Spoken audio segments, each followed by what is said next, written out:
Hello বন্ধুরা, আজ একটা নতুন রেসিপি তোমাদের সাথে শেয়ার করতে চলছি। তো তোমরা দেখে বুঝে গেছো যে কি করতে যাচ্ছি। তো বলে রাখি, আমরা পুরীতে যখন ঘুরতে গেছিলাম, যে কদিন ছিলাম রেগুলার আমরা কিন্তু কন্টিনিউয়াসলি এই জিনিসটা খেয়ে গেছিলাম। তো আমাদের এখানে এই নতুন, হ্যাঁ পাওয়া যায়, বারাসাত কাস্টাপাড়া অ্যাভেলেবেল হতে পারে, বাট আমাদের এখানে অতটা সচরাচর আমার চোখে পড়ে না যদিও। তো আমার চোখে পড়াতে আমি কিন্তু এক চান্স এগুলো নিয়ে নিয়েছি। তো আজকে ঝটপট বানিয়ে ফেলবো মুখরোচক লঙ্কার চপ। সাইজ দেখেছো এক একটার, দেখো। তো বক বক না করে ঝটপট করে ফেলি, আর উপকরণে কী কী থাকবে সবটাই তোমাদের সাথে শেয়ার করবো। চলো লঙ্কাগুলোকে চিড়ে ভিতরের বীজগুলো বার করে নিই। তো ওইখানটায় আমি লঙ্কাগুলো থেকে ভিতর থেকে বীজগুলো আলাদা করে নিয়েছি। তো আমার একটু অসুবিধা হয়েছে, কারণ ফার্স্ট টাইম তো, এর আগে তো কখনো আমি করিনি। তো এর মধ্যে পুর দেব। তো পুরে থাকছে আলু সিদ্ধ, আর সাথে কী কী মশলা দিই সেগুলো সবই দেখাবো। তো ওইখানটায় আমি ব্যাটার বানিয়ে নিয়েছি। তো এখানে আমার ব্যাটারটা রেডি আছে, আর ব্যাটারটা না আমি একটু ঘন করে নিয়েছি, যেহেতু এই লঙ্কাগুলো অনেকটা সাইজে বড়। তো এটা কোট খাওয়ানোর জন্য ভালো করে। আর এখানটায় আমি দিয়েছি বেসন, কর্নফ্লাওয়ার, কাশ্মীরি লঙ্কার গুঁড়ো, নামমাত্রা হলুদ, আর পরিমাণ মতো নুন। এই হলো, আর সামান্য একটু কালো জিরে দিয়ে নিয়েছি। আর ব্যাটারটা দেখো কতটা ঘন আছে, পাতলা করিনি, কারণ লঙ্কার সাইজগুলোতে বিগ বিগ সাইজ, সেই কারণে। তো আমার এদিকে আলু সেদ্ধ হচ্ছে।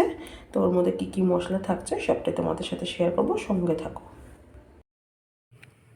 তো এখানে আমি পুরের মশলা রেডি করার জন্য কড়াইতে তেল দিয়েছি, আর দেব নামমাত্রা সাদা জিরে, আর গ্রেট করে আদা কুচিয়ে রেখেছি সেটা এর মধ্যে দেব।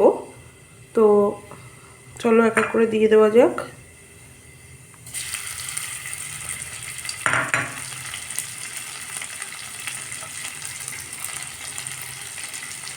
গ্যাসটা একটু আঁচটা কমিয়ে দিই।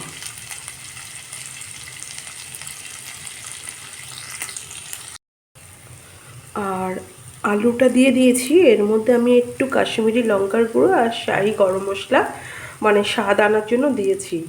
আর শেষে নামাবার আগে একটু ধনেপাতা কুচি দিয়ে দেবো। এই হলো আমার পুর রেডি করার মশলা।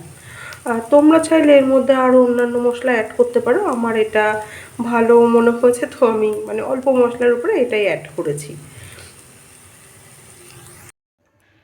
তো দেখো পুর দেওয়ার পর কি সুন্দর না লাগছে। তো এরপরে সাজুগুজু করবে, আরও সুন্দর লাগবে। তো আমি তেল গরম করতে বসিয়ে দিই, ততক্ষণ এরা একটু রেস্টে থাকুক। যত সাজুগুজু করবে তত তো দেখতে সুন্দর লাগবে। তো ফার্স্ট দেখা, এটা হলো আমার ছেলের। বানাতে দেরি, খেতে দেরি নয়, বাট আমার ছেলে দেখো লঙ্কাটাই খায়নি, মশলাটার উপরে কভারটা কমপ্লিট করেছে।